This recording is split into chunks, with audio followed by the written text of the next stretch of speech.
In parts 1 and 2 we considered how self-harm is a coping mechanism, and it's effective insofar as it allows people to deal with overwhelming stress and trauma. Here in part 3 we begin to look at what can be done to help, to work with people whose only way to deal with their distress, certainly extreme distress, is through harming themselves in some way. The first thing to talk about is what we don't do.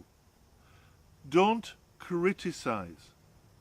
Imagine that the person who self-harms is a little like a child in a sweet shop. Not that I'm saying they're immature, but bear with me for the analogy. Imagine the child is in a sweet shop, but the lights are off. The shop is completely dark, except for one small area of the shelves that he can see because of the light coming through the window. And there's a particular brand of chocolate. That's the coping strategy. And you say to that child, take your pick. Obviously the child will take the only piece of confectionery that he can see. Our job is to turn the light on in the sweet shop. So don't begin by criticizing the only coping strategy the person has. Rather, we work to help them develop more alternatives. If we criticize, we are likely simply to recreate the distress, the self-doubt, the problems with self-worth that brought them to the point where they had to hurt themselves in the first place. Then when they go off and do it again, we may feel self-righteous, but actually it's a direct result of the way that we have treated that person. It's better to ask them, when you self-harmed, did it work for you? Acknowledge that it's a coping strategy. Ask them, how effective was it? And if they tell you it was effective, and it worked, and it made them feel better, acknowledge that. Tell them you're glad it worked. That's okay, you can be glad it worked, because at least they're not distressed. That also opens the door to a frank and open discussion about what self-harm really is and how we can work with them. Talk to them about, okay, it's a coping strategy, but there's a downside to it. Apart from the physical injury that it causes, there's a social stigma. People may make you feel bad about it. You may indeed feel guilty yourself. How would you feel about working with me to try to find other methods of getting the same relief or release, or whatever term they use, to conceptualize that rush of oxytocin, those endorphins that allow them to feel better? Never try to take away the only coping mechanism that person has. Rather, turn on the lights in the sweet shop. Extend their scope of alternatives. And there are many.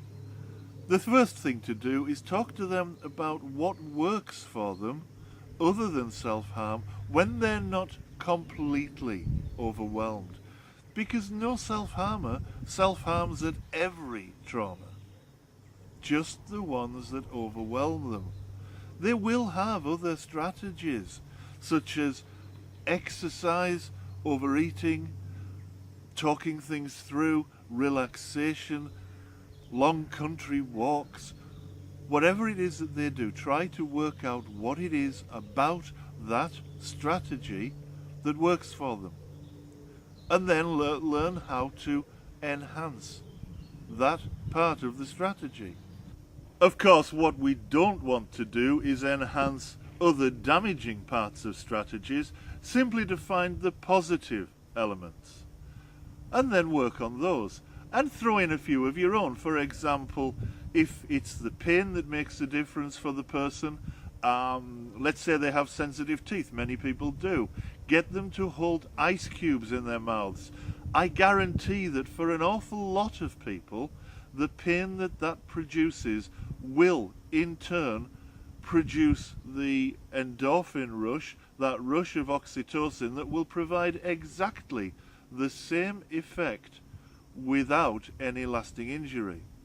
For other people, it's the sight of their own blood that works, and they can approximate that. Some can approximate that simply by using a red marker pen on their arms. Of course, this doesn't work for everyone. Nothing works for everyone. But there is always something that you can use to help a self-harmer to find an alternative. And remember, we all have ineffective or dysfunctional coping mechanisms. No matter how well adjusted you might be, there will be times when your stress gets so much that you will revert back to the coping strategies you may have used in adolescence. For example, I think I'm a pretty good coper, but every so often, once every few years, I want to revert back to the way I handled problems as an adolescent. Back then, I tended to solve problems with my fists. I used to beat people a lot. Every so often, I get the urge to hit someone. I don't do it anymore. I haven't hit anyone for decades, but I still occasionally get that urge. It's a mistake to expect that person to do the impossible, to do more than you could do, and to abandon their strategies altogether. Very often the best that we can do is to help that person to reduce both the frequency and the severity of self-harm. Give them other options, they'll use them. That will allow them then to avoid the stigma and, for many people, the guilt or even the shame that they experience as a result of their self-harm, and then start to build a much more positive self-concept and develop relationships with people who previously might have shunned them because of their coping style. That's something worth striving for. And please remember, always remember, self-harm is not about us. It's not about manipulation. It's not about emotional blackmail.